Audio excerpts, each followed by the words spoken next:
Hi, it's me Jamsheer. Actually what is brain rote? നമ്മൾ രാവിലെ എഴുന്നേറ്റത് മുതൽ രാത്രി ഉറങ്ങുന്ന സമയം വരെ സ്മാർട്ട് ഫോൺ നമ്മുടെ കയ്യിൽ നിന്ന് താഴെ വെക്കാറുണ്ടോ? നമ്മളിൽ അധിക പേരും ധരിച്ചു വെച്ചിരിക്കുന്നത് സ്ക്രോളിംഗ് ഓൺ സോഷ്യൽ മീഡിയ എന്നത് ശരിക്കും ഒരു റെസ്റ്റ്, ഒരു റിലാക്സേഷൻ എന്നുള്ളതാണ്.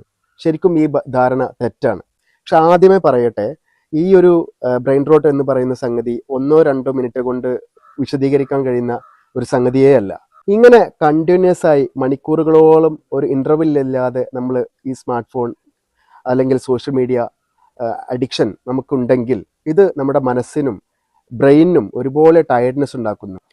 നമ്മളൊരു പ്രധാന ടാസ്ക് ചെയ്യുന്ന സമയത്ത് നമ്മുടെ പകുതി ശ്രദ്ധ പ്രധാനപ്പെട്ട ആ ടാസ്കിലും ബാക്കി പകുതി ശ്രദ്ധ നമ്മുടെ ഫോണിൽ എന്തെങ്കിലും ഇമ്പോർട്ടൻറ്റ് മെസ്സേജ് വന്നിട്ടുണ്ടോ അല്ലെങ്കിൽ നമ്മുടെ ഫോണിനെ കുറിച്ചായിരിക്കും പകുതി ശ്രദ്ധ എന്ന് പറയുന്നത്. ഈ ഒരു അവസ്ഥയിൽ നമുക്ക് ആ പ്രധാന ടാസ്ക് ചെയ്തു തീർക്കാൻ കഴിയുമോ? ഇങ്ങനെ എക്സസീവായി സ്ക്രീൻ യൂസ് ചെയ്യുന്ന സമയത്ത്, കണ്ടിന്യൂസ് ആയി സ്ക്രോൾ ചെയ്യുന്ന സമയത്ത്, കണ്ടിന്യൂസ് ആയി ഗെയിം കളിക്കുന്ന സമയത്ത്, അൺവാണ്ടഡ് ആയിട്ടുള്ള ഒരുപാട് വീഡിയോസ് നമ്മൾ കാണുന്ന സമയത്ത് ഒരു ഡൊപ്പമീൻ ലൂപ്പ് നമ്മുടെ ബോഡിയിൽ ഉണ്ടാവുന്നു. ഇവിടെയാണ് ഡൊപ്പമീൻ എന്ന ന്യൂറോ ട്രാൻസ്മിറ്ററിനെ കുറിച്ച് അറിയേണ്ടത്. അതിനെക്കുറിച്ച് അറിയണമെങ്കിൽ അത് മറ്റൊരു വീഡിയോയിൽ പറയാം. നമ്മൾ ഒരു റീല് കണ്ടു കഴിഞ്ഞാൽ അടുത്ത റീൽ എന്തായിരിക്കും എന്നുള്ള ചിന്ത നമ്മുടെ ഡൊപ്പമീൻ ലെവൽ ഹൈ ആക്കുന്നു.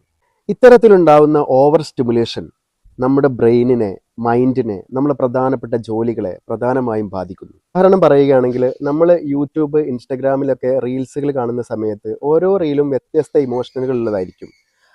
ഉദാഹരണത്തിന്, ഒന്ന് ചിരിയാണെങ്കിൽ മറ്റൊന്ന് കരച്ചിലാവാം, മറ്റൊന്ന് സന്തോഷമാവാം, മറ്റൊന്ന് അസൂയയാവാം.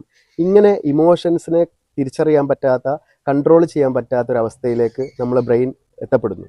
ഇപ്പോൾ നിങ്ങൾ ചോദിക്കുന്നുണ്ടാവും, സർ ഇതിനൊരു സൊല്യൂഷൻ ഇല്ലേ എന്നുള്ളത്. തീർച്ചയായിട്ടും ബ്രെയിൻ റോട്ട് ഓവർകം ചെയ്യുന്നതിന് ഒരുപാട് സൊല്യൂഷനുകളുണ്ട്.